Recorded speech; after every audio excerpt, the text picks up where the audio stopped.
Hi, welcome back.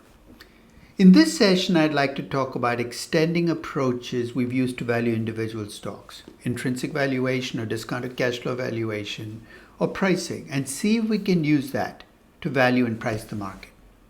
Specifically, if you remember, we said the value of an individual stock in an intrinsic value world comes from its cash flows, its growth, and its risk. That should apply for an entire market as well, right? You could value the market. Conversely, when we looked at individual stocks, we talked about comparing PE ratios across stocks and controlling for differences. What if we can do that at the market level? You could compare the market PE today to market PE historically and not just stop there, control for differences in rates and growth. Compare PE ratios across countries and look at not just countries with low PE ratios, but control for differences across markets. In effect, we're bringing to the entire market the tools we use to decide whether individual stocks were cheap or expensive. So let's start with intrinsic valuation. We'll start with the same thesis. The value of an asset is the present value of the expected cash flows on the asset. But let's say the asset we're talking about now is not an individual company, but the entire market. To value the market, I need to project out the expected cash flows I will get from owning the entire market. And to discount those cash flows, I need a rate of return that I would demand for investing in equities as a class collectively. Expected cash flows discounted back at that discount rate should give me an intrinsic valuation of the market. You ready? Let's try this out.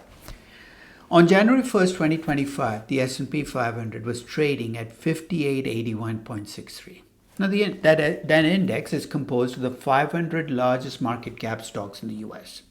If you'd bought all 500 companies in the year leading up to the start of 2025, the dividends on that index would have been 73.40 in index units. What does that mean? Well, the index is not in billions or millions, it's scaled to index units. So I've taken the dividends in billions or millions and converted them into index units. Now that 73.40 is about a third, was less than a third of the earnings that year. So here's where we are. We know the level of the index. We know the dividends you'd have received by owning all 500 stocks. Let's assume you go with the simplest intrinsic valuation model you can have for valuing equity, the dividend discount model. You could project out the expected dividends from buying the S&P 500. You'd start with the 73.40 that you had as dividends last year. And if you assume that dividends grow with earnings, and analysts were expecting a growth rate of 9.57% a year for the next 5 years, you can get the projected dividends for the next 5 years. That gives me my expected dividends from owning the stock for the next 5 years. You're saying, what happened at the end of the fifth year? The dividends continue to grow, but now at a much lower rate, at a rate, let's say, equal to the risk-free rate. The risk-free rate is 4.58%. So you have 9.57% growth for the next 5 years, 4.58% thereafter. I get expected dividends for the next 5 years and beyond. Now, to discount those dividends, I need a cost of equity for the entire market. And in many ways, estimating an expected return for the entire market is easier than estimating the expected return for an individual stock. You start with the risk-free rate. In this case, let's assume the T-bond rate is risk-free, and there can be questions about that, 4.58%. And to that, let's add an equity risk premium, 4.5%. You're saying, where did that come from? Well, you can look at history, you can look at your own gut and say, this is what I can settle for as an acceptable premium. That's my cost of equity, 9.08%. I discount my expected dividends for the next 5 years at that 9.08%. At the end of the fifth year, though, since stocks continue in perpetuity, I let the dividends grow at the risk-free rate, 4.58%, and treat it as a perpetuity, a growing perpetuity. If you don't remember the equation for a growing perpetuity, review the session on valuation. That last term is my terminal value for the index. I discount it back to today. The present value that I get for just dividends is 2,079. If you remember, stocks were priced at 58.50. This would suggest that stocks are massively overvalued by more than 70%. Now, before you get too upset or anxious, this is focusing just on dividends. If you remember, in an earlier session, we talked about dividends. We also talked about how US stocks in particular have increasingly shifted away from dividends to buying back stock. Your cash flows are now taking the form, if you own the entire index, not just in dividends but in stock buybacks. That cash flow, if you add back the buybacks, is much higher than the base dividends you received, 182.79 in the trailing 12 months. And if you let that collective cash flow that includes buybacks grow at the growth rate that analysts are projecting, you get much higher cash flows for the next 5 years. And using the same approach we used in the dividend discount model, if you assume a perpetuity after year 5, growing at 4.58% a year, the present value of this aggregated or summed up cash flow is 5,098. Markets are still coming out as overvalued, but by a more reasonable amount, 15%. On an intrinsic value basis, you would conclude stocks are overvalued by 15% at the start of 2025. You think this is neat. Why don't we do this to decide whether to be in markets or not? Well, when you look at intrinsic valuation models, they tend to work, but they tend to work over the long term.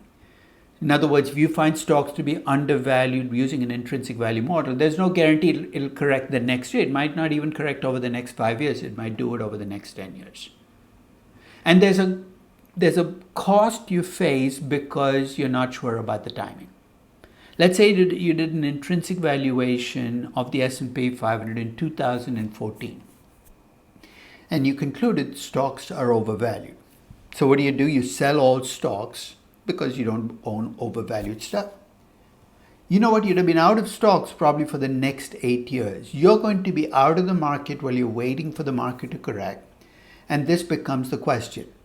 Is the benefit of getting it right enough to cover the cost of being out of the market for extended periods?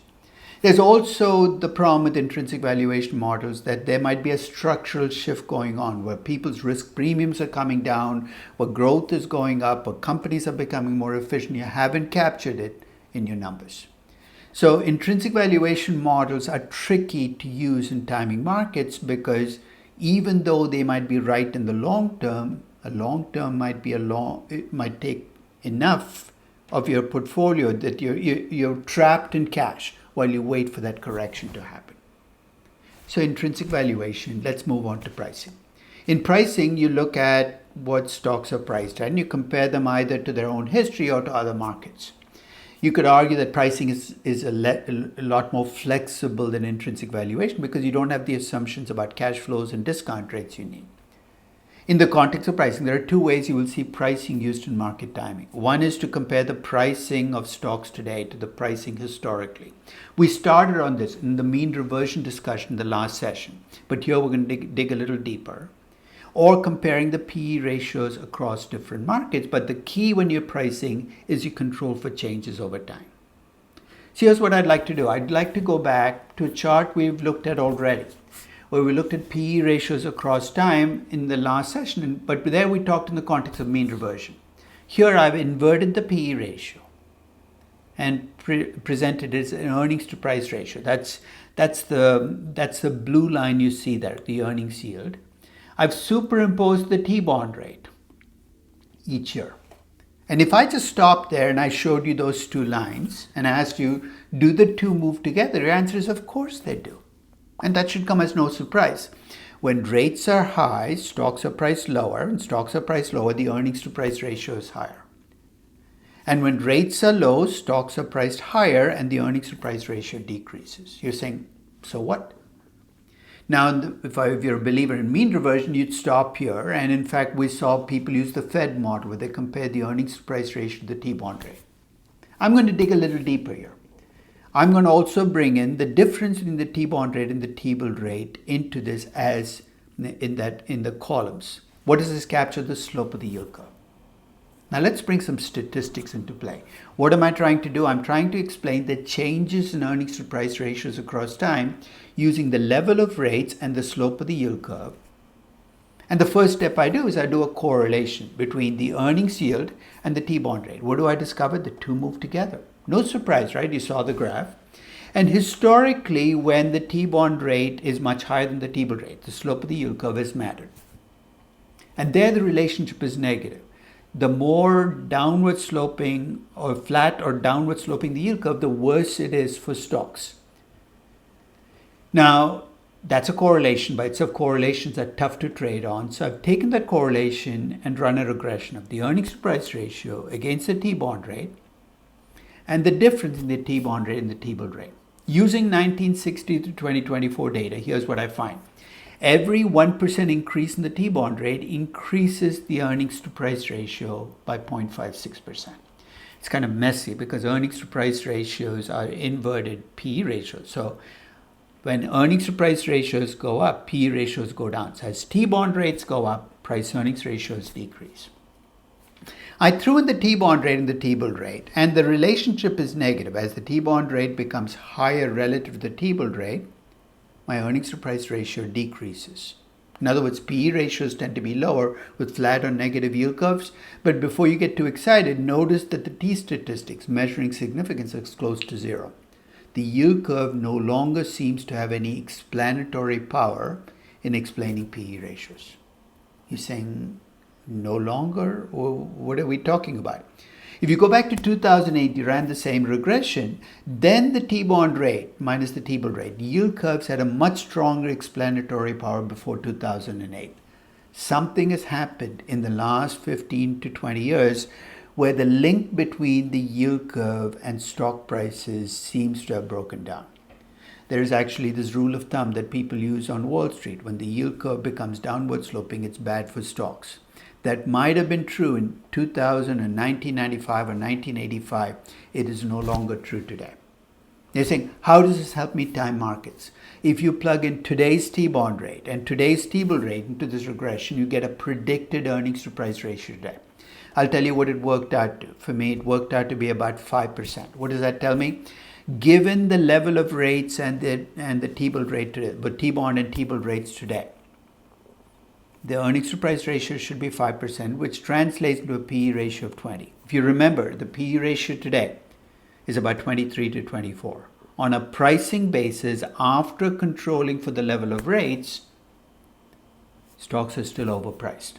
So that's pricing playing out by comparing across time. You can also compare markets geographically, right? This is, for instance, PE ratio, the countries with the lowest PE ratios at the start of 2025. Now, if you are a naive investor and you said lower PE ratios mean stocks are cheaper, I'm going to put my money in these countries. Take a look at this list of countries and ask yourself whether you want your portfolio, in a sense, invested almost entirely in these countries. Notice what they have in common. Most of them are incredibly risky, illiquid markets. Already you can see why PE ratios will vary across countries. Riskier countries, PE ratios will be lower than safer countries. Unless you control for those differences, you're going to end up putting your money into countries that you think are cheap but deserve to be cheap. So how can we control for them? I'm going to go back to a very old example because it kind of illustrates the process really well. In June of 2000, I collected the PE ratios for a bunch of markets, which at that time are classified as emerging markets. So you have the PE ratio in the second column. If you look just at PE ratio, it's a no-brainer, right? Turkey is the cheapest market, followed by Argentina. But I collected 3 pieces of data on each country. The level of interest rates in that country, the real GDP growth of that country, capturing high growth versus low growth, and a measure of country risk, where the higher this number, the riskier the country.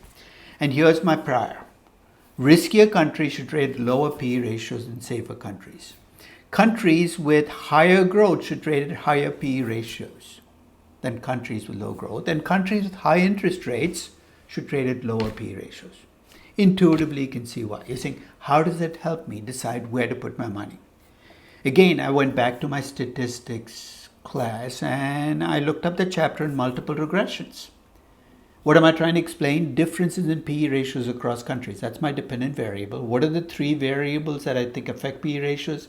The level of rates, the growth in GDP, and country risk. First, notice the signs are consistent. Higher interest rates, lower PE.